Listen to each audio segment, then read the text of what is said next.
case-nya untuk yang coding ini ya sepertinya ya. Sepertinya sih, ini kalau kita coba lihat ininya, bagian informasinya ya. Tes seleksi 2 bagian dikerjakan selama 80 menit, isian logika 10, jawab, ini nggak ada nilainya ya,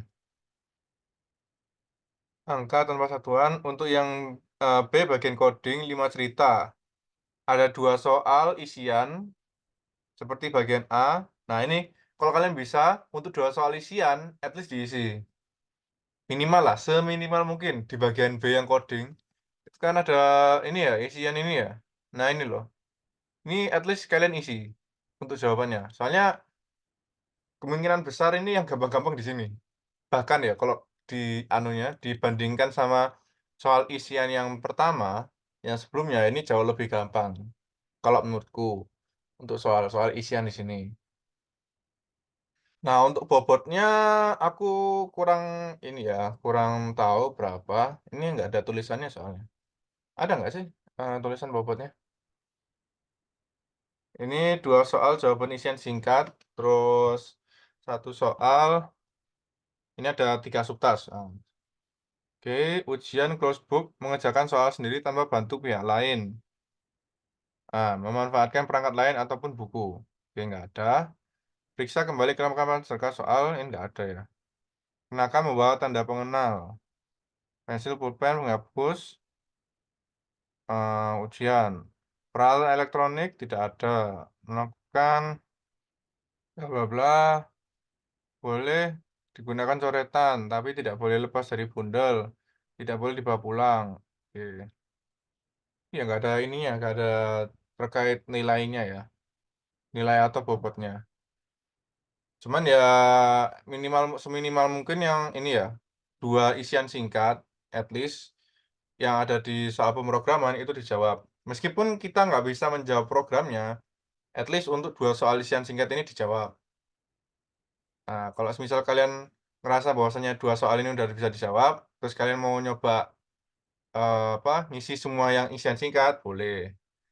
Tapi jangan lupa untuk programnya. Programnya ini kalau bisa ya dikerjakan yang nomor 1 dulu. Tetapi, apa, eee, bukannya lebih dari cukup ya, apa istilahnya, kemungkinan besar untuk kalian mengerjakan soal pemrograman itu kemungkinan ya membutuhkan waktu yang lebih lama daripada mengerjakan soal isian singkat.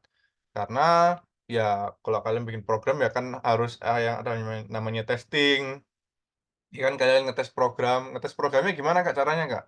Ya caranya at least ini, masukin contoh masukan di sini, lalu ngecek apakah contoh keluaran atau contoh output itu sama dengan yang contoh dimasukkan. Itu aja sih untuk testing ya. Jadi sekiranya ada 2 ya, satu 2 at least kalau misal sesuai gitu, ya udah submit dulu aja nggak apa-apa.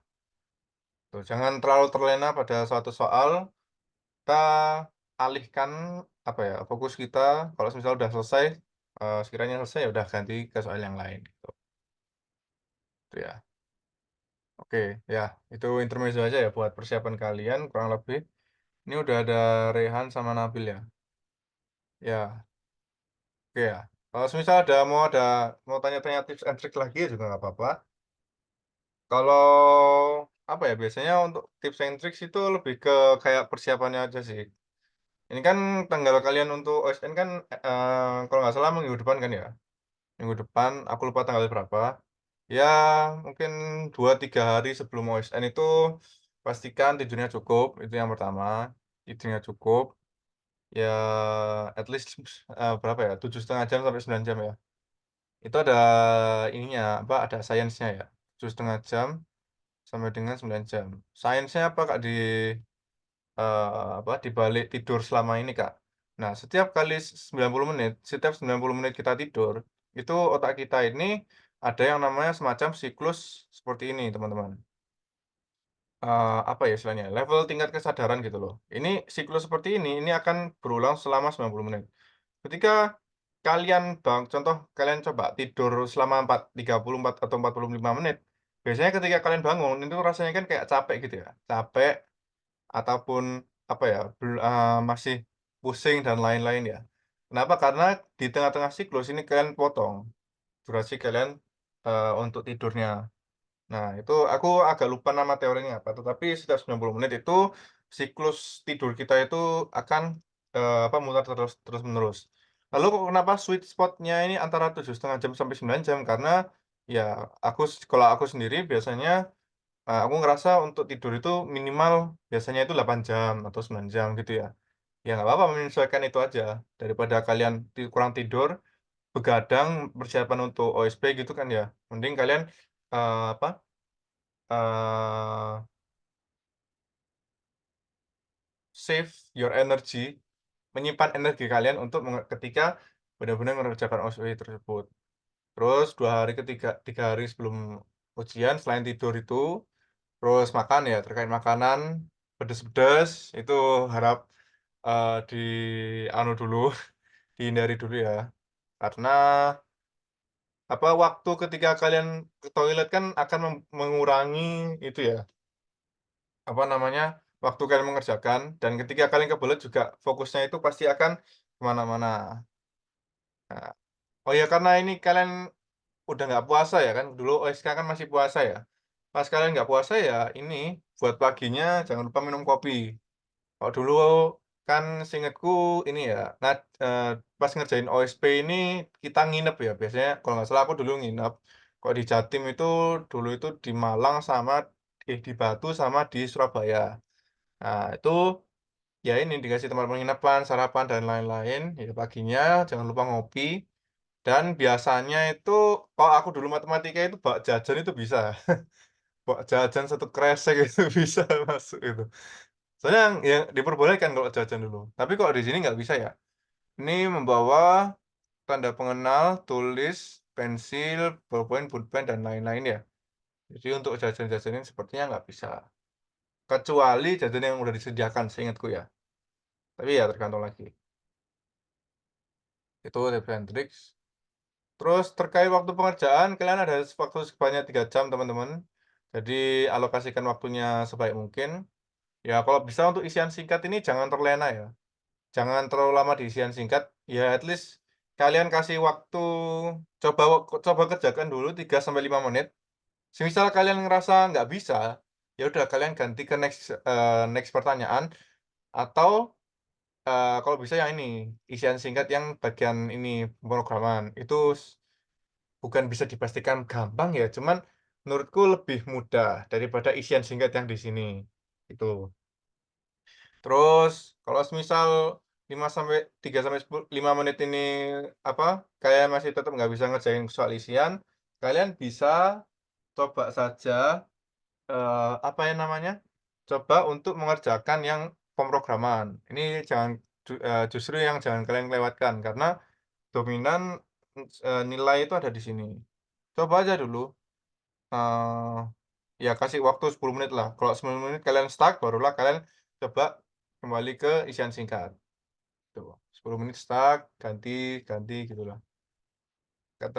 Bisa aja nanti kalian dapat inspirasi gitu kan ya, kan nggak tahu, itu sih. Iya mungkin ya untuk, tips and tricks. Kalau mau tanya-tanya tips and tricks lagi, silahkan, tapi kita akan coba untuk bahas dulu ya, selesaikan pembahasan kemarin yang kita belum selesai. Kalau nggak salah sampai 2 titik berapa kemarin ya? 2,10 ya kalau nggak salah ya? Eee, Terakhir itu, nih, terakhir ini kan Euclidean ya, terakhir itu adalah Euclidean, oke. Nah, mungkin Euclidean sama nanti kita coba untuk bahas beberapa pem program-program simpel ya, gitu ya. Oke. Terakhir kita udah membahas Euclidean, sekarang kita akan masuk ke dalam fungsi dan parameter. Oke, jadi jadi teman-teman, selama ini yang kita sudah kerjakan, di case-case sebelumnya ya, di contoh-contoh yang sebelumnya, itu, kebanyakan kita kan langsung menulis, secara langsung ya, bahwasanya, oh semisal aku bikin program sorting nih, aku bikin program sorting ya, ya udah, mana sorting ya. Searching lah contoh. Aku bikin program searching nih, ya udah searching ini aku buat di dalam satu byte program gini ya. Kita buat, hasilnya contoh 10 baris line gitu kan ya. Nah, terus tiba-tiba di apa, itu kan kita gunakan sekali ya untuk searching-nya. Terus tiba-tiba kita di kesempatan selanjutnya, ternyata, "Oh, aku ini ternyata nggak apa, nggak hanya menggunakan searching di sini loh, ternyata di bait selanjutnya itu kita perlu menggunakan searching juga." Itu, oke, kita nulis searching 2 kali copy paste gitu kan ya. Ya udah. Terus kalau semisal, wah ternyata selanjutnya ada searching lagi nih. Waduh kok tambah banyak, 3 kali, 4 kali kan lumayan juga kan ya. Kalian, namanya meng-copy paste fungsi searching di sini. Searching kalian sudah bikin, terus copy paste terus kan ya. Nah, daripada seperti itu kan mungkin kalian berpikir, kenapa kok nggak kita implementasikan seperti konsep pada ini ya, for loop ya? Nah, gitu. Tapi untuk kekurangannya kalau semisal kita implementasikan pada for loop, maka ya yang akan terjadi ya searching-nya ini sebanyak 5 kali dan, yang kedua adalah searching di sini kalau di dalam for loop kan nanti kita nggak bisa memanggil di waktu dan tempat yang tepat gitu loh. Contoh kita buat suatu for loop ya, for loop terus, asumsikan di ya bagian yang aku highlight ini, dia ini adalah fungsi searching di sini, aku taruh sini. Maka ya yang akan di for loop, yang akan di looping ini adalah fungsi fungsi searching sebanyak 5 kali pada bagian sini aja. Namun ternyata aku butuh fungsi searching ini ada di bagian bawah, bagian terakhir contoh. Kan tidak tepat nih, yang awalnya kita, definisikan fungsi searching ada di awal, di dalam for loop lagi, dan diulang sebanyak 5 kali, gitu kan ya. Jadi teman-teman, ada strateginya agar kita istilahnya dapat mengekstraksi ya istilahnya ya, mengekstraksi satu bait atau beberapa beberapa kelompok dari suatu baris pada pemrograman, itu kita bisa ekstraksi teman-teman. Ekstraksi itu kayak gimana sih, Kak? Ekstraksi itu ya kita istilahnya nyomot gitu ya istilahnya ya. Apa ya istilahnya kalau di bahasa Indonesia ya? Meminjam ya, atau, membuat suatu fungsi kalau secara pemrogramannya. Kita buat fungsinya gitu. Maksudnya kita buat fungsinya itu seperti apa, Kak? Contoh, apa namanya ya, kalau secara analoginya suatu fungsi ini kita kan kalau, apa namanya, Zoom meeting gini kan ya, Zoom meeting ini agar kita bisa dapat berinteraksi, berkomunikasi gitu kan, ada yang namanya fitur chat gitu kan ya. Kita bisa ngechat, kita bisa ini ya, voice, audio ini ya kan, dan juga ada kamera, at least 3 itu kan ya, 3 poin itu. Nah, masing-masing user itu dapat melakukan 3 hal tersebut kan ya. Kalau semisal kita definisikan secara manual ya kan, secara manual, oh user aku Rehan Menteri Bobowo, ini bisa bikin mute, bisa audio, bisa video, sama bisa chat, itu di Zoom, oke. Nah ternyata di dalam Zoom meeting ini, anggotanya membernya nggak cuman Rehan Menteri Bobowo, tapi ada 5. Contoh di, kita ini kan ada 5 nih. Masa masing-masing user kita definisikan satu persatu gitu kan ya, satu persatu sama secara manual. Nah, padahal fungsi tersebut ini, isinya kan sama, antara fungsi chat di Raihan sama fungsi chat di Raihan atau Nabil ya, Raihan dan Raihan ya. Nabil itu kan sama kan ya, masa, beda? Apalagi kalau terkait ini ya, video ataupun audio gitu kan ya, kan sama semua kan ya. Nah, itu istilahnya itu kita adalah mengekstraksi, membuat suatu fungsi tersebut agar bisa digunakan berkali-kali dan oleh siapa saja, gitu. Intinya seperti itu ya. Tuh, itu adalah, definisi atau gambaran analogi dari fungsi. Nah, fungsi di sini bentuknya seperti apa, Kak? Penulisan fungsi yang paling simpel yang kita bisa lihat adalah in main ini ya. Main di sini adalah, salah satu tipe fungsi, teman-teman. Fungsi apa? Kalau di sini fungsi ya fungsi main gitu. Ini aku coba, lihat beberapa coding yang lain ada nggak ya? Ini soalnya kalau di yang kanan ini aku nggak terlalu butuh fungsi sih.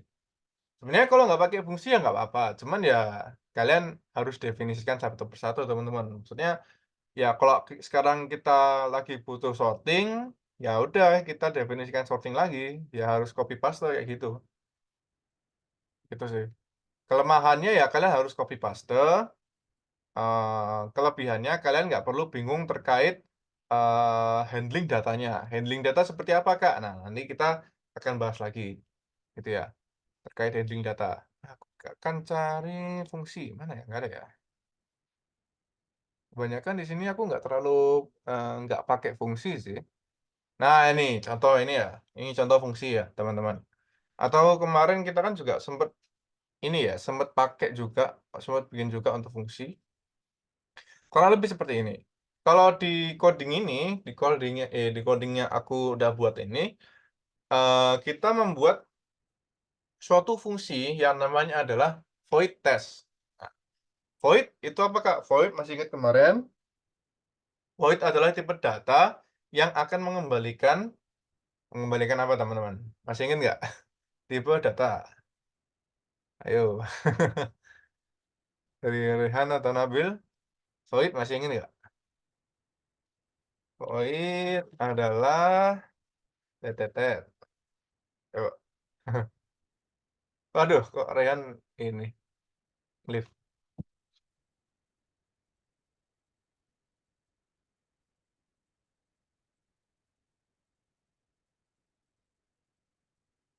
Yuk, apa teman-teman? Void itu apa, Kak?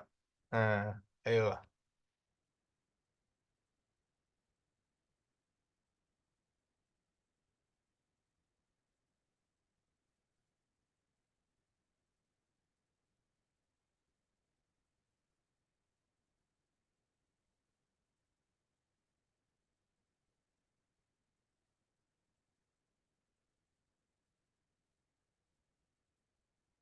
Yuk, kok masa ini udah lupa?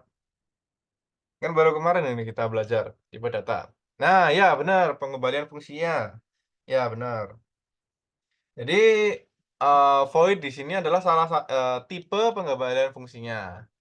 Tuh. Tapi, pengembalian fungsinya tipenya apa, Kak? Tipenya ya void itu. Bagian sini, bagian yang aku highlight itu benar pengembalian fungsinya. Contoh aku kasih int atau void gitu kan ya. Nah, tipe pengembalian fungsinya apa? Tipe pengembalian fungsinya adalah void. Nah, void itu apa? Void itu tipe pengembalian fungsi di mana mengembalikan suatu hal yang tidak ada.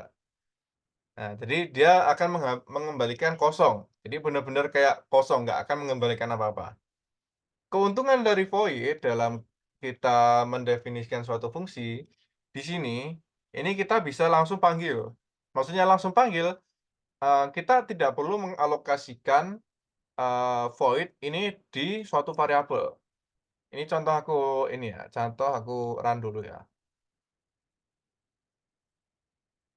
Nah, ini dia akan nge-output-kan isian dari testing sebanyak itu. Kita tambahin beberapa line, end line. Terus ini aku mau coba panggil tes banyak 10. Ya.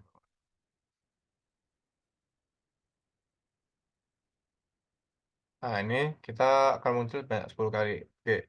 Nah, sekarang aku ingin kasih tipe data di sini. Tak kasih integer. Nah, karena di sini aku kasih tipe data integer, maka pada return di sini, return itu kan adalah artinya adalah kita mengembalikan sesuatu ya. Ketika suatu, apa namanya, fungsi memiliki tipe data selain void, maka dia harus ada yang namanya return di sini. Return-nya ada harus bernilai apa, Kak? Dia di sini return-nya harus bernilai sesuatu, apapun apapun angkanya.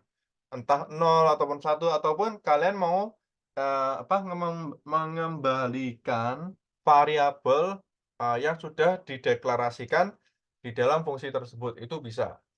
Jadi contoh kalian mau return X gini juga bisa. X-nya ini diambil dari mana? Dari input, dari parameter, itu juga bisa. Ataupun di sini aku mau kasih return nol gitu, ataupun return berapa ya, 100 gini. Oke, kita coba bisa apa enggak. Oh, ternyata bisa ya? Oh, oke. Berarti bisa? Soalnya seingetku dulu ini, dia nggak bisa. Karena apa? Karena meskipun kita udah kasih tipe data integer, dan sudah kita kasih return 100, tetapi ketika di sini, kan di sini kita nggak, apa ya, tidak menyimpan nilai return-nya kan. Ya udah kalau di sini kan istilahnya, nih, aku panggil tes 5, aku return-kan 100, aku kembalikan 100, tetapi di sini 100-nya ini kayak ngambang. Maksudnya kayak nggak dipakai gitu loh. Ya, intinya gunanya buat apa kamu nge-return 100 di sini? Kecuali ya kalau kamu memang benar-benar membutuhkan 100 itu. Contoh aku kasih ini ya, int, berapa ya, Y sama dengan tes 5, terus kita akan out kan Y. Harusnya memiliki nilai 100, harusnya. Kita coba. Nah, nih, dia akan mengoutput nilai 100. Kenapa kok bisa 100, teman-teman? Karena di sini tipe datanya dari fungsi tes adalah integer, lalu integer di sini dia akan return 100. Ketika kita mendeklarasikan suatu variabel y sama dengan tes 5, di mana tes ini input outputnya harus 100, maka ketika kita outputkan variabel y akan menghasilkan 100 di sini. Itu ya. Itu untuk kenapa kok bisa integer y sama dengan tes. Ini aku coba void ya, aku coba kasih tipe data void. Ini bisa apa enggak? Harusnya nggak bisa. Nah, kenapa kok nggak bisa? Karena di sini dia, membaca, nah ini kita bisa lihat di error-errornya. Ini namanya debugging ya. Errornya apa ini? Error, return statement with a value. Jadi, statement return-nya, baris return-nya di sini, dia memiliki nilai. Nilainya berapa, teman-teman? Nilainya adalah 100. Oke, di sini kita deklarasikan nilainya adalah 100. Tetapi, in function returning void, fungsi yang kita deklarasikan, dia memiliki tipe data void. Void di sini dia tidak boleh me-return suatu, nilai apapun. Entah itu kamu mau return string, ataupun mau return integer, long, double, apapun itu, void dia nggak akan mau nge-return itu. Ya, ini kita coba ya. Kita coba hilangkan untuk return 100-nya. Apakah masih bisa dijalankan? Oke, di sini masih ada error. Errornya kenapa? Errornya kita muncul di sini di bagian merah sini. Error, void value not ignored as it ought to be. Nah, maksudnya void value not ignored. Jadi ini, tes di sini dia dianggapnya sebagai suatu pemberi nilai. Kenapa kok tes di sini dianggapnya sebagai suatu pemberi nilai? Karena di bagian sebelumnya terdapat pendeklarasian integer y. Nah, ketika kita mendeklarasikan suatu variabel, kita harus mendeklarasikan nilainya. Nah, ini kan salah satu prosesnya ya, kita mendeklarasikan nilai y sama dengan bla bla bla. Nah, di sini y-nya integer dan kita sama dengan kan dengan void. Kita sama dengan kan dengan kekosongan, tidak ada. Bukan nilai nol ya, tapi tidak ada. Nah, kita mintanya bilangan bulat, tapi kok dikasihnya nggak ada, kan nggak bisa kan ya? Nah, aku maunya bilangan bulat. Nah, maka dari itu di sini akan muncul error seperti ini. Itu ya. Kita coba kembalikan seperti awal. Nah, oke. Di sini kita juga bisa nge-return-kan X kali, apa ya, X kali 2 gini ya. Di sini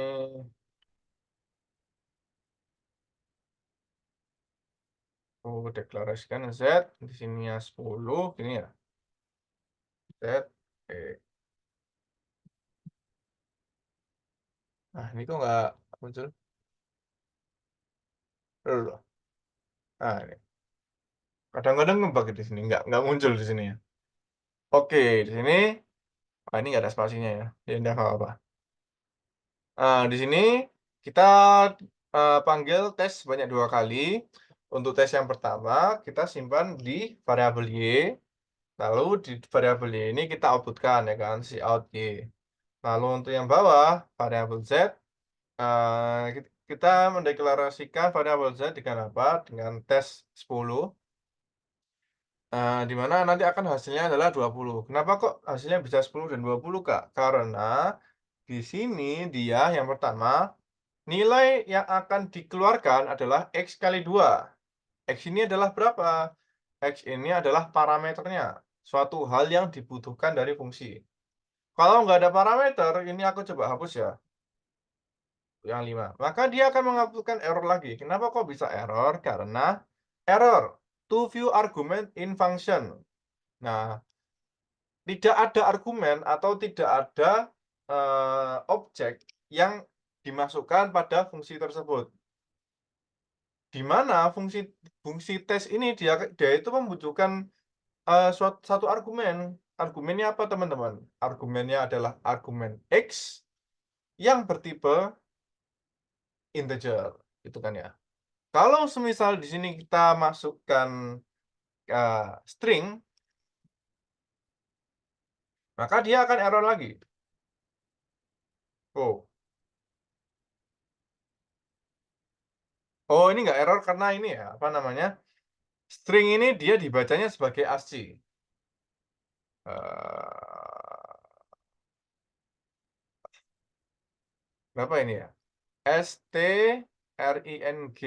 Itu kalau kita konversikan ke ASCII, itu kan nilainya lumayan besar ya. Jadi di sini dia akan nge-print testing sebanyak nilai string. Itu ya. Oke, kita terminate dulu aja. Kita coba kita gantikan jadi A ini ya. Nah, di sini ketika kita masukkan A, ternyata A di sini dia akan dibaca, ini aku hapus saja yang bagian bawah ini. A di sini akan dibaca setara dengan ini A kecil ya, setara dengan nilai ASCII-nya. Masih ingat nilai ASCII kemarin? Setiap simbol, setiap karakter memiliki value atau nilai ASCII-nya. Nah, kalau A kecil di sini nilai ASCII-nya adalah 194 suatu angka dikalikan 2 sama dengan 194, maka kita bagi dengan 2 ya, 194 kita bagi dengan 2 hasilnya adalah 97 kalau nggak salah ya, 97. Nah, maka nilai ASCII-nya A kecil adalah 97. Itu kalau kita memasukkan char ataupun string ya, string pada apa? Pada argumen yang bertipe integer. Itu ya. Terus kalian mungkin mau bertanya ya, Kak, kalau semisal kita bikin fungsi nggak ada parameternya gimana? Ya bisa. Contohnya apa? Contohnya ya main ini. Dia nggak ada parameternya, nggak ada argumennya, dan kalau ketika dipanggil ya kalian nggak perlu memasukkan apa-apa. Gitu. Nggak ada input di dalam fungsi tersebut. Itu ya.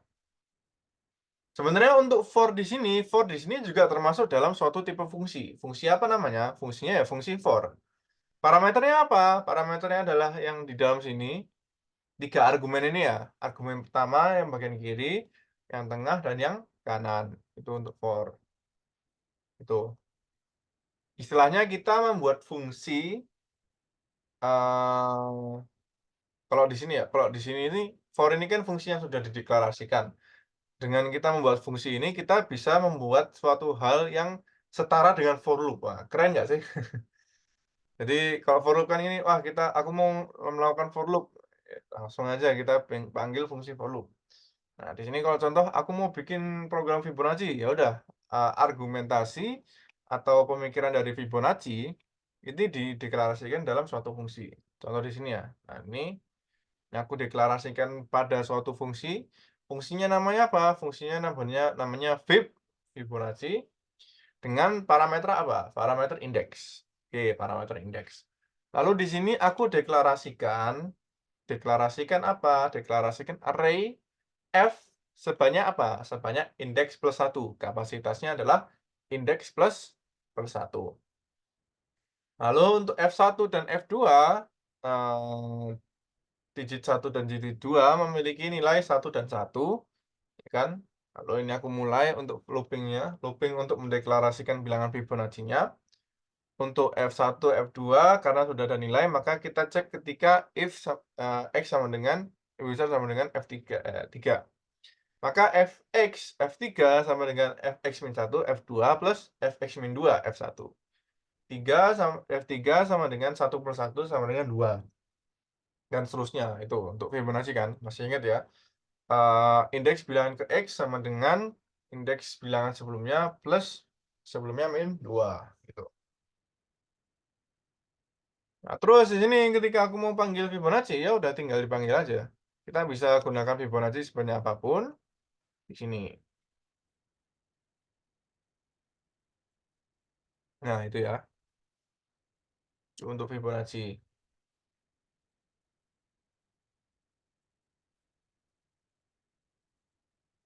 Apa lagi di sini ya, untuk terkait fungsi ya. Fungsi, 3 hal, ada tipe data output, parameter body, ya kan? Tipe data output, parameter body. Data pemanggilan fungsi adalah seperti ini. Fungsi dengan parameter 439. 439 ini inputnya ya, input argumennya.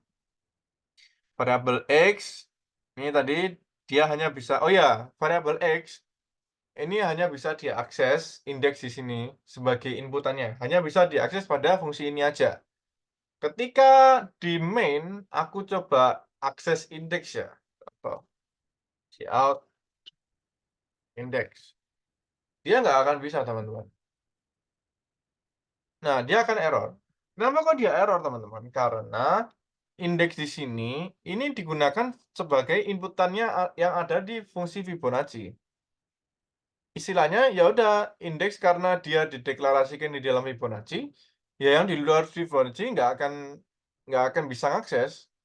Ya ibaratnya di rumah kalian kan ada apa namanya ya? Ada TV gitu kan ya? Ada TV, kalian ya terserah kalian kan mau gunakan TV-nya mau apapun lah ya, mau dibuat nobar kah, mau dibawa ke kamar tamu atau ke kamar tidur kan terserah sebenarnya.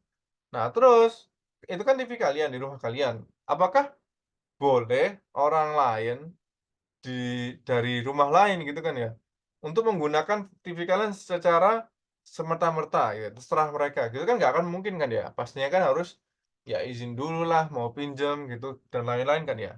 Karena memang apa TV-nya ya bukan hanya mereka. Nah, kalau di sini analoginya seperti itu. Indeks di sini ya hanya punya Fibonacci. Nah, di mana kalau dari main ya nggak akan bisa akses apa, indeks tersebut, itu ya. Kecuali kecuali seperti aku yang tadi janjikan untuk bahas ya, ya ini terkait data handling, teman-teman. Data handling ini ini sebenarnya kita bisa deklarasikan secara global, global maupun privat privat ya. Contohnya kalau yang tadi di sini untuk yang indeks, ini, tipe datanya dia ini apa istilahnya, hanya bisa diakses pada, apa, fungsi Fibonacci. Kalau kita mau bikin suatu, apa namanya, variabel global, contoh ini integer total dengan status, ini ya. Nah, di sini kalau di main, contoh, pertama aku mau contoh dulu, untuk di dalam fungsi Fibonacci aku mau ngasih outcome global, ini bisa apa enggak. Lalu di main aku juga akan, eee, panggil variabel global, yang lainnya nggak perlu, ini aja. Bisa nggak ini? Oh, dia bisa ternyata, dia bisa teman-teman. Kenapa kok bisa? Karena global ini hak aksesnya ya bisa dipakai oleh semua fungsi yang ada di file ini, file fibonacci.cpp. Ini semuanya akan bisa mengakses, variabel ini. Mau itu ada di main, mau ada di fungsi Fibonacci ataupun dimanapun, ya dengan syarat semua variabel yang ingin digunakan harus dideklarasikan di sini, di luarnya, di atas lah istilahnya ya. Tapi dengan, apa namanya, dengan satu kekurangan teman-teman. Kekurangannya apa, Kak? Kekurangannya adalah ketika di sini, di fungsi Fibonacci dia mengubah nilai variabel global, ini contoh global, aku kurangi satu lah ya, nah, global aku jadikan nol. Ini ya, global di sini aku jadikan nol. Padahal di sini kan di inputnya kan adalah 100 ya harusnya ya. Nah, awalnya kenapa kok ini masih 100? Karena ketika dipanggil Fibonacci global, nilai globalnya kan masih 100. Nah, terus di sini Fibonacci global, Fibonacci 100, lalu di sini di-output-kan Fibonacci 100.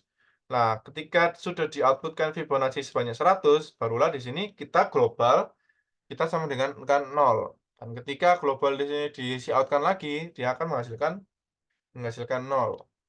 Atau di sini ya, aku mau bikin, panggil Fibonacci global lagi. Nilai dari Fibonacci global yang pertama dan yang kedua ini akan beda. Beda, teman-teman. Fibonacci yang pertama ini globalnya masih 100, ya kan. Fibonacci kedua globalnya sudah, berubah jadi 1, teman-teman. Itu ya, itu terkait data handling ya. Kalau mau lebih rumit lagi, nggak hanya global dan juga, apa namanya, privat di masing-masing, fungsi ya ada beberapa tipe sih. Ada kayak, tipe private, terus public gitu ya. Kok di luar itu yang tadi ini istilahnya public ya. Public, private, terus ada 2 lagi ya, tipenya aku agak lupa. Public, private, terus ada satu yang bisa diakses pada family yang sama, sama ada satu lagi, yang bisa diakses oleh fungsi yang sama kalau nggak salah. Atau apa ya, lupa aku. Ya intinya antara itulah. Itu ya, oke ya. Untuk ini ada yang mau ditanyakan teman-teman terkait fungsi ya? Terkait fungsi, ada yang mau ditanyakan? Ini kok spasinya lumayan besar ya?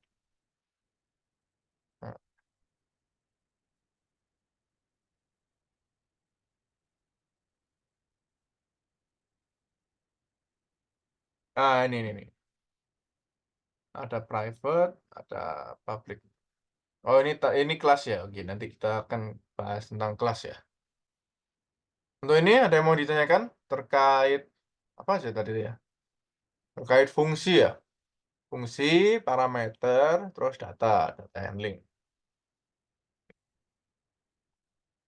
Silakan teman-teman, kalau masih bingung, jangan malu-malu untuk bertanya.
Oke, nggak ada ya.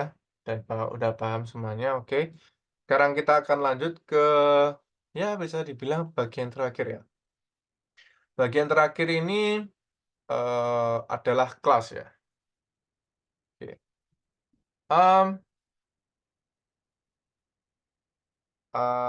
kelas di sini sebenarnya nggak sepenting itu untuk implementasinya di OSN ya, tapi ini lebih ke internnya saja.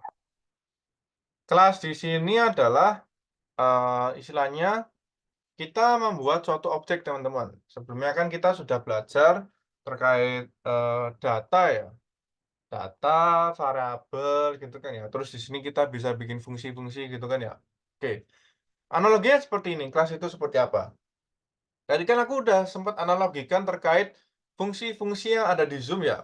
Ada yang namanya, fungsi untuk audio kan ya, terus ada, fungsi untuk, apa, lihat video yang lain. Kalau kita lihat di sini ada fungsi untuk chat, ada fungsi untuk share screen, dan lain-lainnya ya. Nah, oke, masing-masing fungsi tersebut kita bisa definisikan sebagai suatu fungsi kan ya. Kita definisikan sebagai suatu fungsi di sini, itu kita bisa definisikan. Layaknya di sini kita definisikan yang namanya Fibonacci.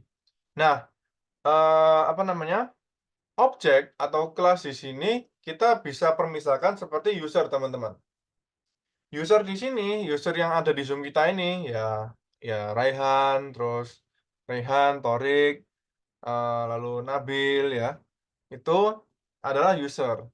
User maksudnya apa, Kak? User ini adalah satu objek yang di mana masing-masing, objeknya ini memiliki, apa, isian yang sama. Maksudnya isian yang sama, ya memiliki fungsi yang sama, memiliki yang namanya, apa namanya, kayak global variabel yang sama, dan lain-lain. Pokoknya yang samalah.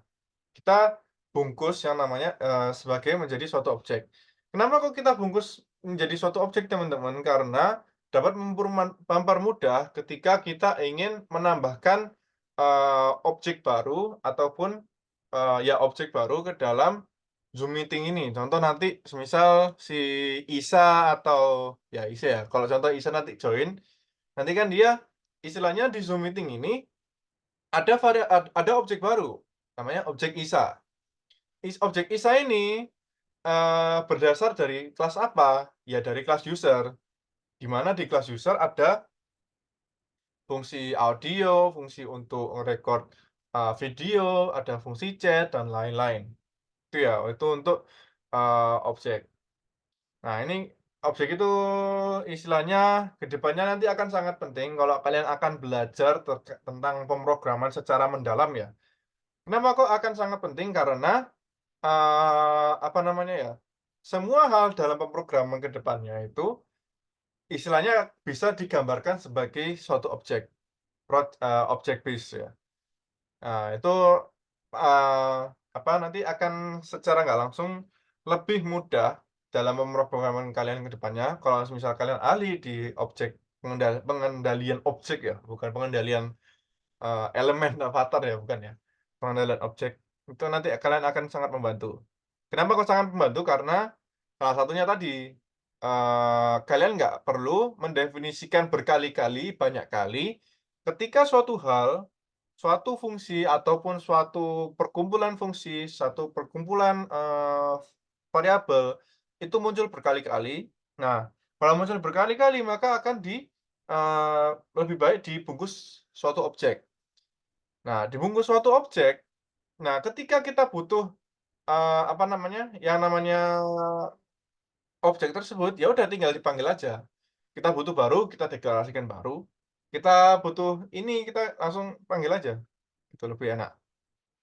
Ya mungkin, eee, sekarang masih belum kebayang ya, implementasi dari kelas dan juga objek ya, tetapi ya ini lebih ke intermezzo aja, tidak perlu sampai diimplementasikan secara sampai, "Wah, aku ahli di objek." Ya kalau misal ahli ya alhamdulillah, kalau semisal nggak paham sekarang ya nggak apa-apa, nanti kita kalau kalian mau kuliah gitu ya, ataupun ke depannya mau belajar coding sampai kerja, itu, akan diimplementasikan lebih mendalam di sana. Begitu pula untuk penggunaan fungsi parameter gitu ya, objek itu juga seperti itu sih. Mungkin aku kasih contoh ya, kasih contoh codingku, membuat ini, apa namanya, oh jangan ini deh, eee, save project, ini tugasku aja, tugasku, oke. Contoh di sini aku bikin biasanya itu aku kasih di dalam suatu ini ya, itu model, navigation, predict. Nah ya, ini drop down, flexible space. Nah ini, contoh ini. Inkwell di sini, ini salah satu apa namanya, bentuk dari kelas. Ini kalau kita hover, wah banyak sekali di dalamannya, ya memang memang banyak. Satu kelas Inkwell ini dia memiliki banyak sekali atribut. Atribut itu apa? Atribut itu ya kayak variabel yang, bisa dideklarasikan yang akan digunakan di kelas tersebut. Contoh di sini ada onTap, terus ada child gitu ya. Terus di dalam child ini ada objek lagi, namanya container. Wah, jadi di dalam objek ada objek lagi itu bisa. Contoh gini ya. Nah, ketika aku ingin menggunakan Inkwell di sini lagi, di bagian yang lain, nah ini aku nggak usah, secara manual mengkodingkan atau membuat Inkwell dari awal, tetapi aku hanya perlu memanggil aja Inkwell ini ke bagian yang lain gitu. Ataupun contoh yang bisa dilihat di sini adalah sizebox ya. Sizebox di sini, istilahnya adalah memiliki height sebanyak 10. Sizebox memiliki height sebanyak 10, istilahnya memberikan spasi sebanyak 10 pixel. Kalau di dalam handphone itu ada 10 pixel-pixel yang ada di handphone ya. Sebanyak 10 pixel, tingginya. Tingginya sebanyak 10 pixel. Nah, setiap kali aku panggil yang namanya sizebox ini, dia akan memiliki, atribut yang sama. Ini kok bisa kalian lihat ya, ada key, tanda tanya key, ada double, tanda tanya width. Double tanda tanya ini apa? Double, tipe datanya adalah double, lalu tanda tanya ini adalah apa artinya? Tanda tanya ini artinya adalah bisa kosong apa enggak. Kalau semisal kosong, ya udah kosong. Nah, terus ada yang namanya width. Di kanan yang width ini maksudnya apa? Maksudnya adalah itu adalah nama atributnya. Kalau di sini, ada width, ada height, sama ada child, gitu ya. Terus terus ini widget ini apa, Kak, maksudnya, Kak? Widget ya juga salah satu tipe variabel juga, tapi widget ini lebih ke objek, objek yang lebih besar lagi, nggak hanya variabel, bukan hanya tipe variabel ya, tapi lebih ke tipe kelas. Bisa dibilang seperti itu sih, anunya, kasarannya ya, gitu. Ini ya terkait kelas ya, kelas dan juga implementasinya, ya ini salah satu intermezzo aja. Kalau semisal kalian tertarik untuk pemrograman, bisa didalami hal ini. Ya untung juga sih teman-teman, kalian bisa pemrograman, bisa bikin aplikasi gitu kan ya, dan ya bisa bermanfaat bagi bangsa, ataupun kalian ingin kerja juga bisa, ya kan, dapat uang gitu kan ya, bisa bisa banget dengan coding. Itu ya, ini aku exit dulu. Oke, ini sebelum kita apa, lanjut ke pembahasan beberapa program yang sudah aku punya ya. Ada yang mau ditanyakan terkait kelas terutama? Ini materi terakhir kita officially ya. Sebelum kita masuk ke beberapa pembahasan dan mungkin untuk besok kita akan lanjutkan, untuk ini ya, pembahasan OSP ya. Jangan lupa ya OSP tahun 2023, 22 juga kalau bisa. Tapi akan aku usahakan untuk 2023 untuk besok. Yang apa namanya, isian maupun yang coding. Tuh, akan aku bahas insyaallah.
Yo, ada yang mau ditanyakan teman-teman terkait kelas, juga atributnya ya, atribut parameternya.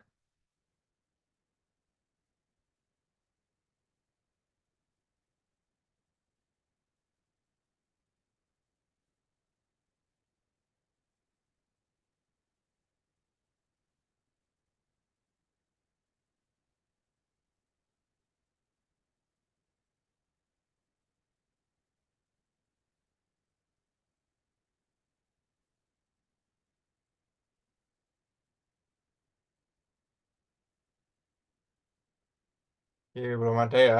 Oke, mungkin aku lanjut dulu. Oke, ya sebenarnya untuk materinya udah sih sampai itu aja.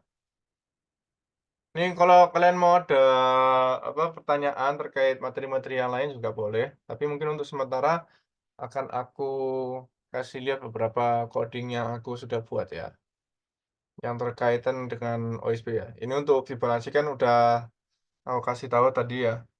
Jadi Fibonacci kemarin masih ingat penjumlahan dua apa di mana memiliki nilai penjumlahan dua bilangan sebelumnya. Tuh. Terus di sini ada faktorial. Faktorial ini apa? Faktorial di sini ya seperti kemarin kita belajar tentang bilangan-bilangan faktorial, oke? Belajar tentang bilangan-bilangan faktorial. Bilangan faktorial kita akan mengalihkan ya kan? Akan mengalihkan angka satu sama dengan angka X ya. Tuh. Nah, di sini aku definisikan fungsi faktorial dengan apa? Dengan parameter yang namanya indeks. Indeks aku simpan di mana? Indeks di sini aku simpan di variabel bertipe integer ya, di sini ya. Variabel bertipe integer. Lalu di bawahnya sini aku definisikan nilai total, variabel total integer sama dengan satu. Ini aku lakukan pengecekan. Apakah input di sini akan bersama dengan nol? Ketika sama dengan nol, maka akan aku return total atau akan aku return satu. Kenapa kok akan aku return satu? Karena nol faktorial, dia akan memiliki nilai satu, ya kan? Masih ingat ya teman-teman ya? Untuk nol faktorial dan satu faktorial, dia akan menghasilkan nilai satu, gitu ya. Lalu di bawahnya sini aku deklarasikan looping for loop. Looping for loop, awalannya berapa? Awalannya adalah X sama dengan satu. Batasannya berapa? X kurang dari sama dengan indeks. Indeksnya ini adalah batasan di sini ya. Lalu X plus plus. Lalu di sini total. Total sama dengan total kali X. Jadi total sebelumnya, awalnya kan satu ya. Satu sama dengan satu kali satu. Lalu akan lanjut ketika X2. Satu akan sama dengan satu kali dua. Lalu akan lanjut X3 dan seterusnya sama dengan indeks. Jadi, eh, total kali indeks dan seterusnya gitu ya. Jadi ini akan menghasilkan bilangan faktorial di sini. Total di sini akan menghasilkan bilangan faktorial. Lalu di sini kita akan return yang namanya total. Iya, kita akan return yang namanya total. Cuman kekurangannya dari konsep ini, kekurangannya adalah ini kita masih menggunakan integer. Tipe data integer masih ingat ya kemarin teman-teman ya. Batasan nilai dari tipe data integer adalah 2 miliar. Ketika dia lebih dari 2 miliar, mau nggak mau kita harus implementasikan menggunakan long long, ya. Long long, long long di sini kita bisa gunakan sampai, miliar pangkat 2 ya, apa namanya, miliar pangkat 2 ya.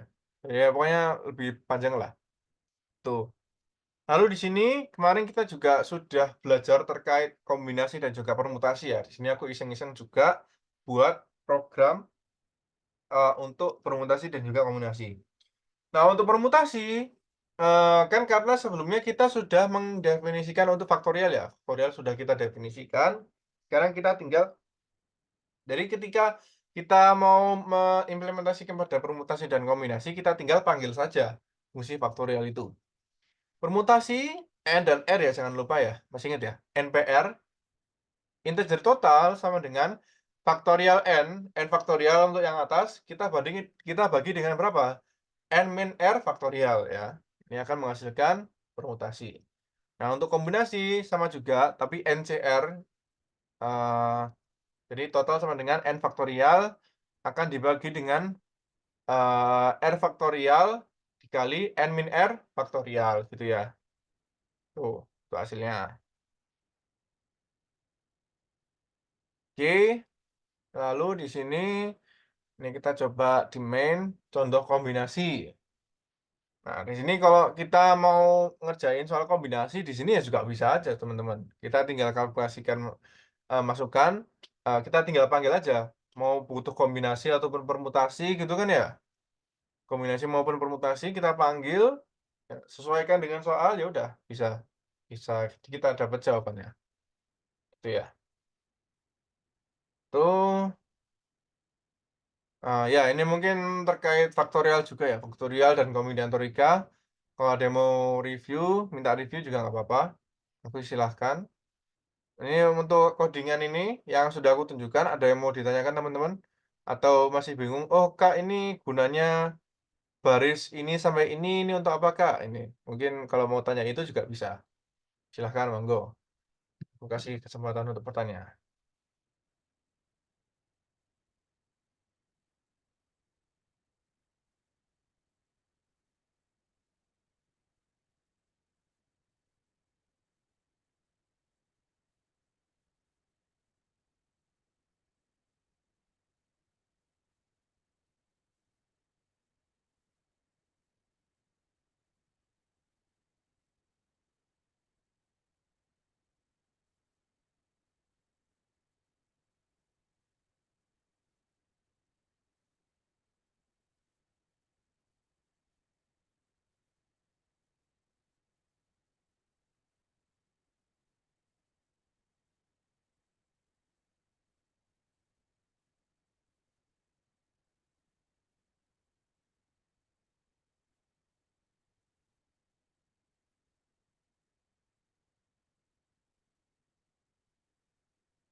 Ada yang mau ditanyakan teman-teman? Ini kalau kalian bingung, masih bingung tentang, apa, baris-baris di sini ya gunanya untuk apa, silahkan. Ini aku kasih lihat, eee, coding-nya.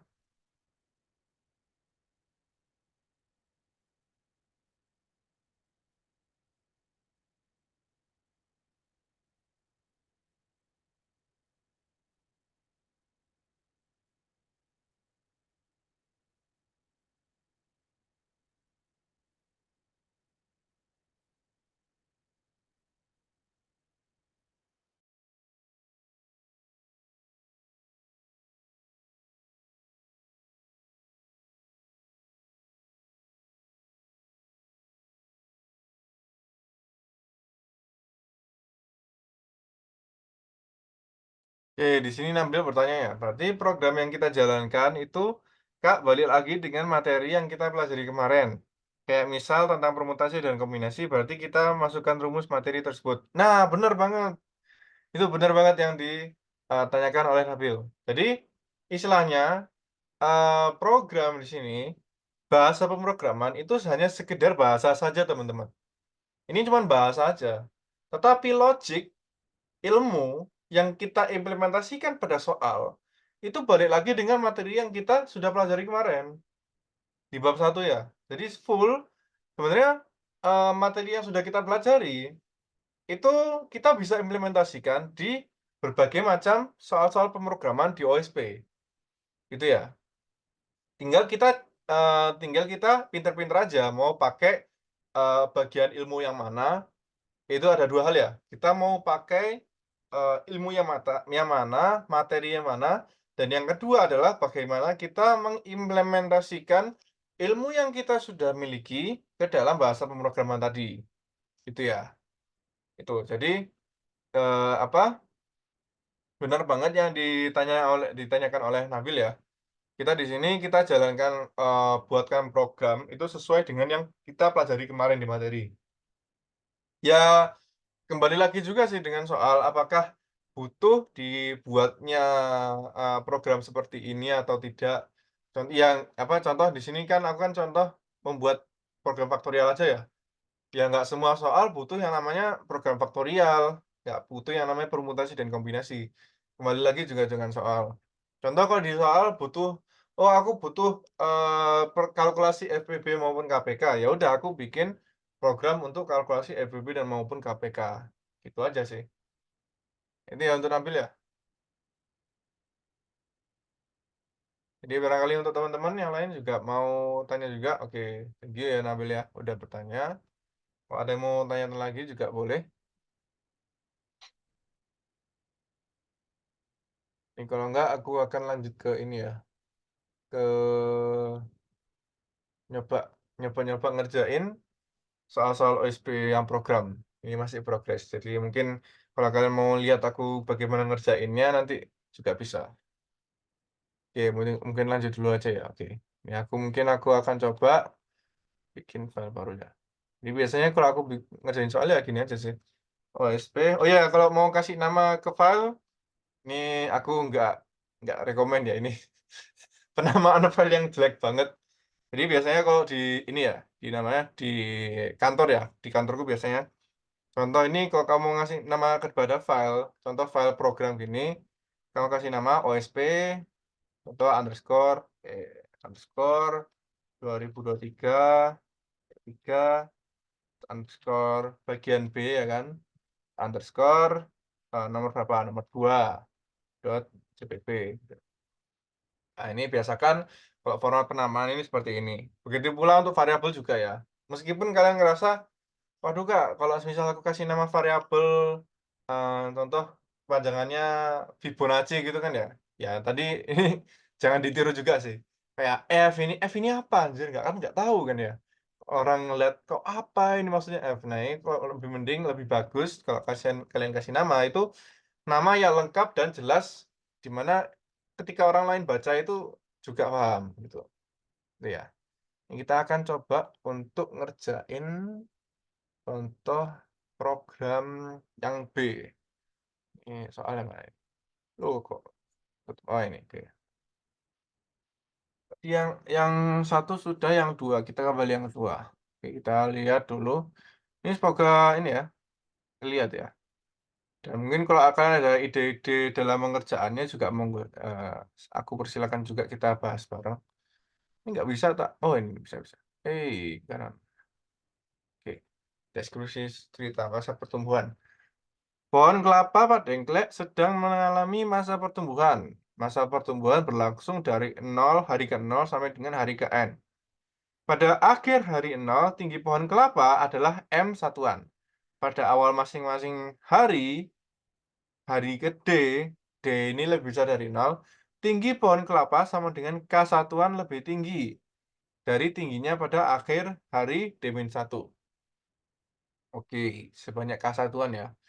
Pak Dengklek mempunyai N botol berisi air ajaib. Oke, N ini berarti sesuai dengan banyaknya hari ya, 1 sampai N. Setiap botol mempunyai nilai A, AI, A, apa ini? Ya AI lah. Masing-masing hari, selama masing-masing hari D, Pak Dengklek harus menyirami pohon kelapanya dengan salah satu botol air ajaibnya hingga habis. Jika Pak Dengklek menyirami dengan air botol I pada suatu hari dan tinggi pohon kelapa pada awal hari itu adalah H, maka tingginya akan berubah menjadi max H, AI pada akhir hari tersebut. Setelah sebuah botol dihabiskan, botol itu tidak bisa digunakan lagi untuk menyirami pada hari-hari selanjutnya. Oke, berarti langsung habis ya. Perhatikan bahwa terdapat dua jenis pertambahan tinggi, yaitu pertambahan sebesar K satuan pada setiap pergantian hari dan juga pertambahan akibat penyiraman yang terjadi di dalam setiap hari. Oke. Suatu botol air ajaib dikatakan berguna jika dan hanya jika menyiram air botol tersebut membuat tinggi pohon kelapa bertambah pada hari itu. Berapa maksimum banyaknya botol air ajaib yang berguna? Jika Pak Dengklek bisa menentukan urutan botol yang digunakan untuk urutan penyiraman. Oke, contoh di sini diberikan N sebanyak 4, M-nya 3, dan K-nya 2. Oke, oke.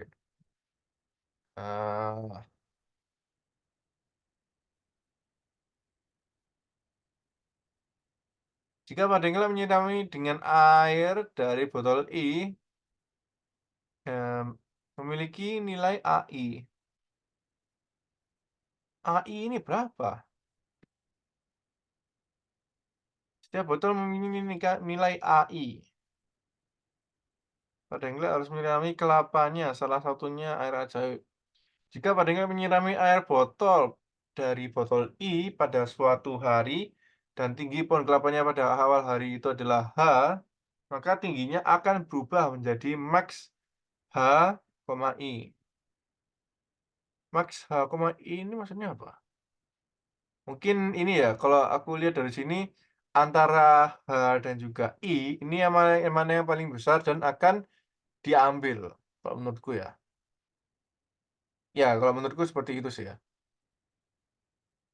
Jadi antara H dan juga I ini mana yang lebih besar nilainya, dia akan diambil salah satunya. Kalau semisal, eee, yang A ini lebih besar, maka dia akan mengambil yang A dan sukses ya, intinya istilahnya air botol tersebut dianggap sukses. Kalau semisal H-nya lebih besar, maka air botolnya nggak sukses, gitu.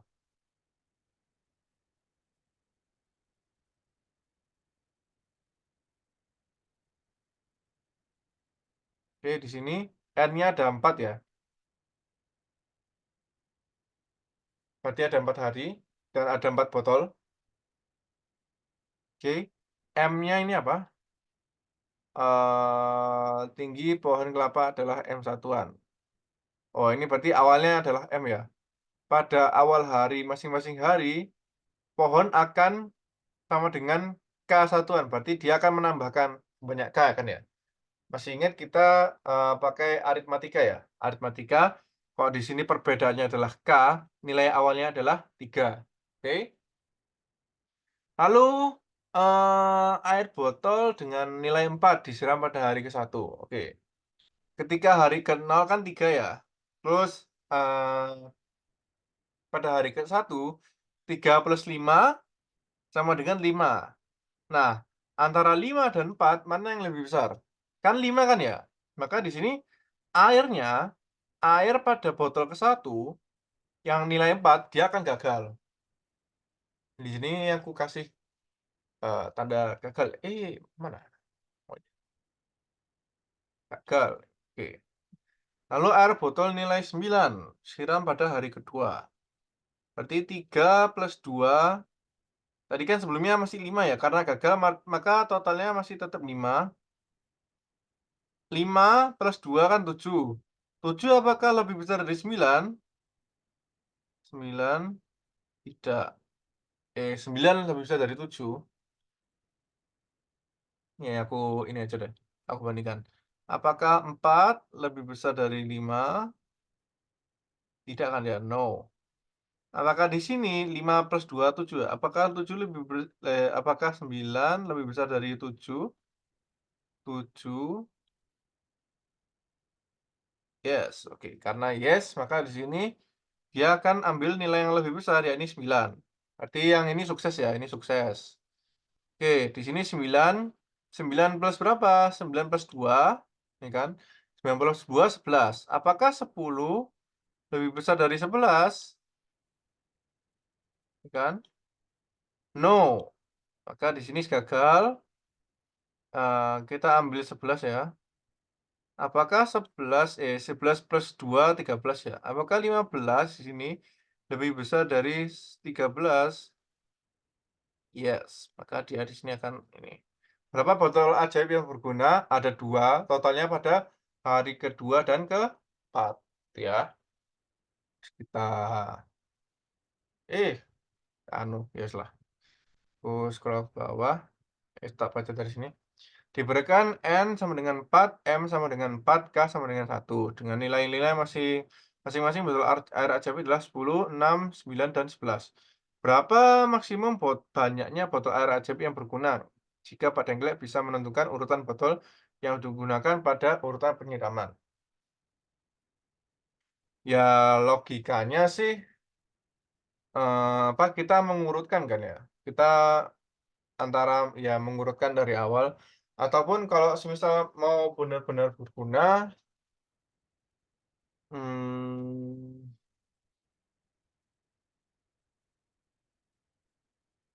oh K-nya karena satu ya?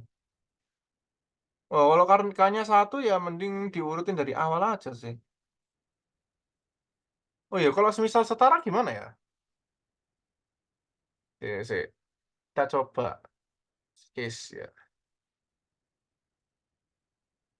Ini tak hapus ya untuk yang ini ya, tak hapus. Itu coba kita, urutkan ya dari hari ke-1 ke hari ke-4 berdasarkan nilainya 6, 9, 10, dan 11. Ini ya. Oke, hari ke-0 dia mulainya dari, M ya, M itu mulainya. Oke, M itu mulainya 4, K-nya berapa? K-nya 1, 4 plus 1. Apakah 6 di atas lebih besar dari 41? Benar kan ya? Maka hari selanjutnya dia akan ambil yang 6. 6, 6 plus 1. Apakah 9 lebih besar dari 6 plus 1? Benar, maka akan lanjut ke sini. 9 plus 1. Nah, di sini. Apakah kalau semisal yang atas maupun yang bawah ini sama, ini nilainya seperti apa? Kita coba lihat kembali ke dalam soal. Nah, ini.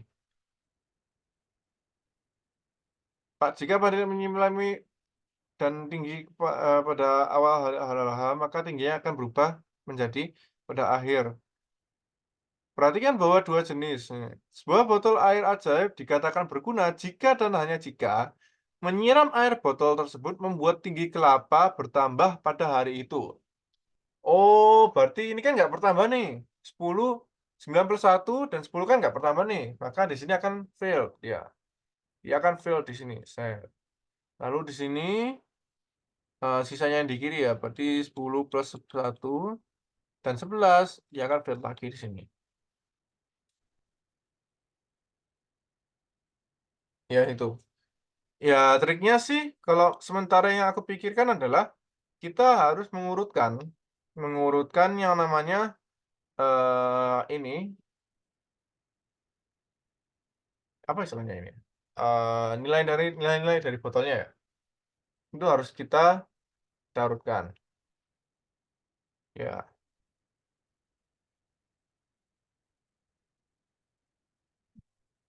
contoh di sini sebuah baris ini outputnya adalah berapa banyaknya botol yang ini ya, botol yang apa namanya? Yang berguna. Di sini aku coba clear. Kita akan sekarang coba bikin programnya. Oke. Aduh, ini kita ambil format ininya dulu dari sini.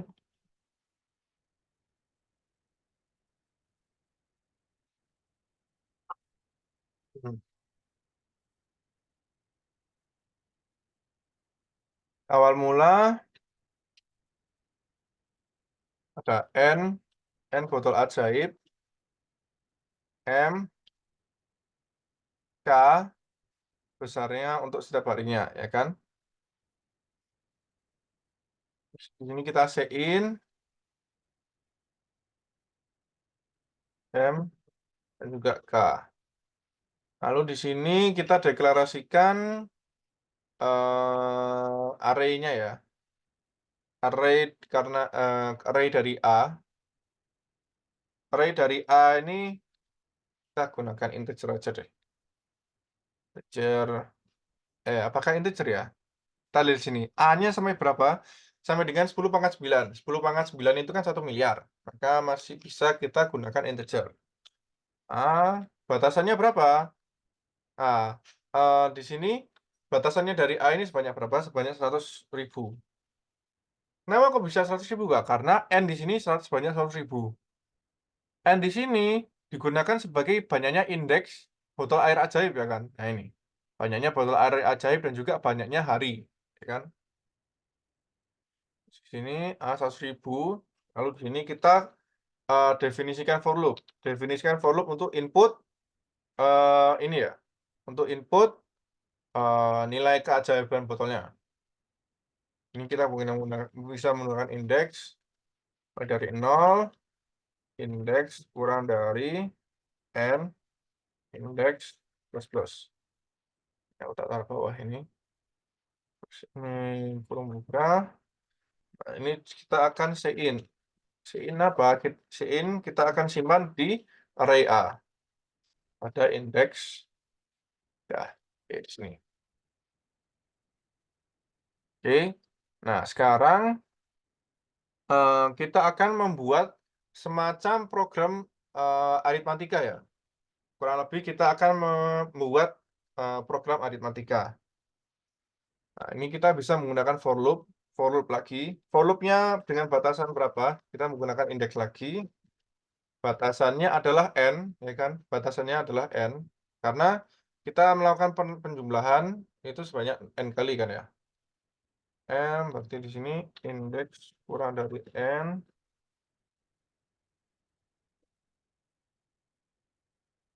Nah, oke.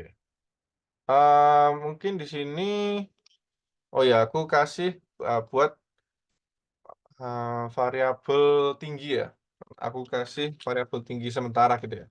Tinggi sementara. Oke, sorry. Sementara sama dengan 0. Nah, di sini kan setiap kali dia berganti hari, dia akan menambahkan ini ya, sebanyak M ya.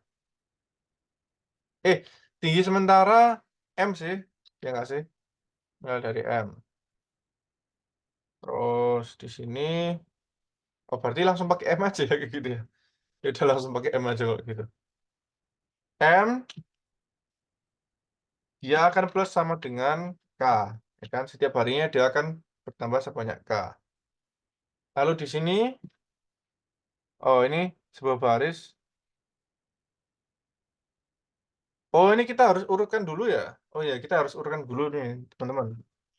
Kenapa kok kita harus urutkan dulu? Karena ya logikanya kalau semisal dari botol-botolnya ini bisa diurutkan, gitu kan, itu chance untuk bisa apa, bisa dia berguna itu harusnya lebih banyak, lebih besar. Indeks, jangan pakai indeks, ini pakai I. Biasanya kalau aku apa, sorting itu pakai I dan J ya, kebiasaan jadi. I kurang dari N, I plus plus, lalu di sini for integer J sama dengan I plus 1, J kurang dari N, J plus plus, lalu di sini kita akan melakukan perbandingan. If ini kita lakukan sorting ascending ya, berarti A, I lebih besar dari A, C, kurung buka, maka kita akan lakukan swapping ya. Masih ingat kita gunakan temporary sama dengan I, A, I sama dengan AC, lalu di sini AC sama dengan temp. Nah, ini hasil dari bagian ini dia akan udah sorted itunya. Lalu di sini kita akan lakukan operasi matematik apa aritmatika. Kita cek dulu apakah if M lebih besar apa? Sorry. A indeks lebih besar dari M, semisal iya, oh ya ini kita kasih apa definisikan counter sukses ya. Botol sukses sama dengan 0. Nah, di sini ketika tingginya ini apa ketika nilai dari airnya ini lebih besar dari tinggi sementara ya kan, maka dia akan mengganti nilai dari tinggi sementara ya kan. M sekarang akan menjadi sama dengan A indeks. Lalu botol sukses akan bertambah nilainya. Udah gitu aja. Terus nanti pas pada akhirnya dia akan mengoutputkan nilai dari botol sukses. Botol sukses. Right. Ini kalau mau kalian trace per harinya itu nambahnya berapa aja, ini kita bisa kalau istilahnya di pemrograman itu istilahnya adalah logger ya, logging namanya. Logging, kita mau cari tahu nilai dari M ya. Tinggi, ini hari ya. Hari ke indeks ya.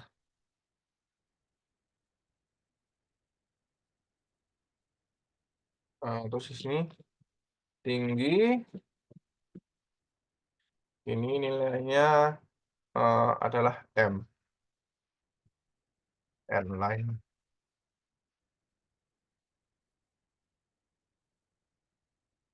Oke. Nah, semisal ada pergantian di sini ya, kita bisa ngeprint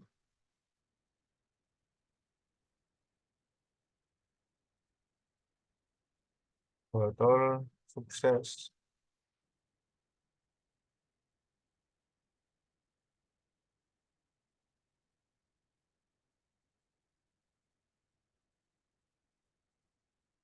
Hmm, kalau tinggi, tinggi menjadi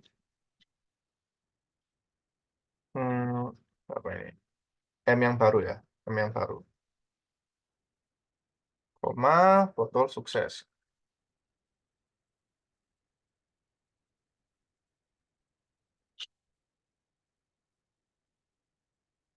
Kita bisa jalankan.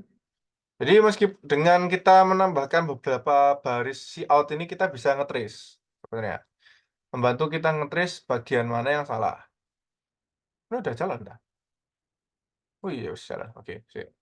Kita coba untuk inputkan contoh masukannya 6, 3, dan 2, 9, 10, 10, 6, 18, 16. Oke.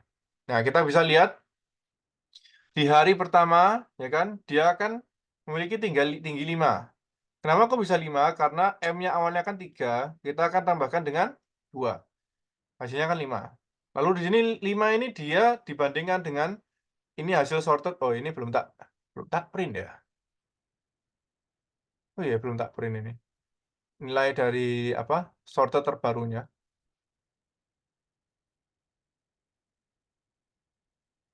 Nah, karena 5 lebih besar dari 6 ya kan, maka 6 lebih besar dari 5, maka dia akan mengganti nilai M sementara yang awalnya 5 menjadi 6 dan akan menyimpan botol sekarang adalah sukses, ya kan?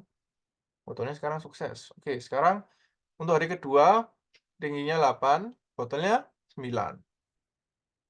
Karena secara urutan gitu kan ya. Terus karena 9 lebih besar dari 8, maka di sini untuk yang 8 ini, dia akan digantikan oleh 9 dan botol sukses. Untuk yang 11, karena 10 kalah dari 11, ya udah dia ngalah. Untuk 13 juga, 10 ini kan kalah ya. Untuk yang 15 juga, enggak, yang 15 enggak. Karena 16 lebih besar dari 15, maka 16 akan menggantikan. Nah, karena di sini yang hari ke-6, karena 18 sama dengan 18, ya udah, nggak akan terjadi lagi. Nah, sekarang untuk banyak yang botol sukses adalah 3, sebanyak 3, gitu ya. Kita coba running untuk contoh inputan yang kedua. Untuk contoh inputan yang kedua ini, tuh, nggak bisa tak scroll. 2,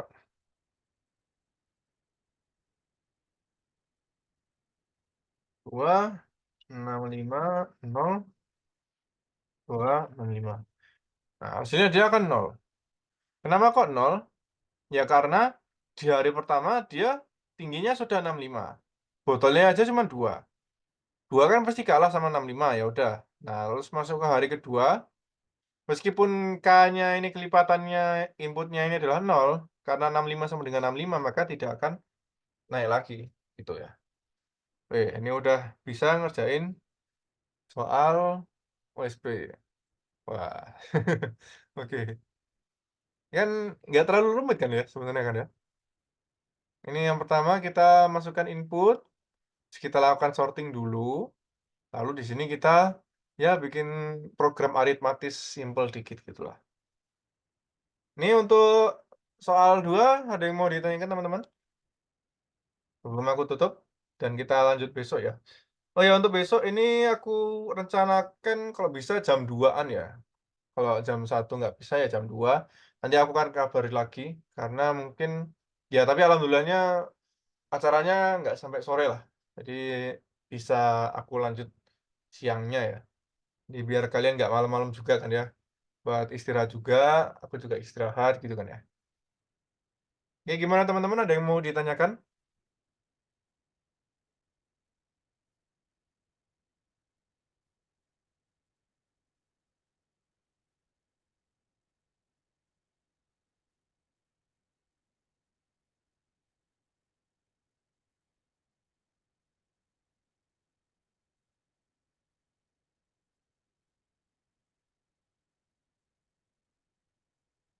Nggak ada Kak? Oke. Mungkin karena nggak ada, aku tutup dulu ya untuk hari ini. Thank you sudah datang. Besok jangan lupa untuk ngerjain yang OSP-nya, kita akan bahas bareng. Cukup sekian dari aku, akan aku upload juga ya untuk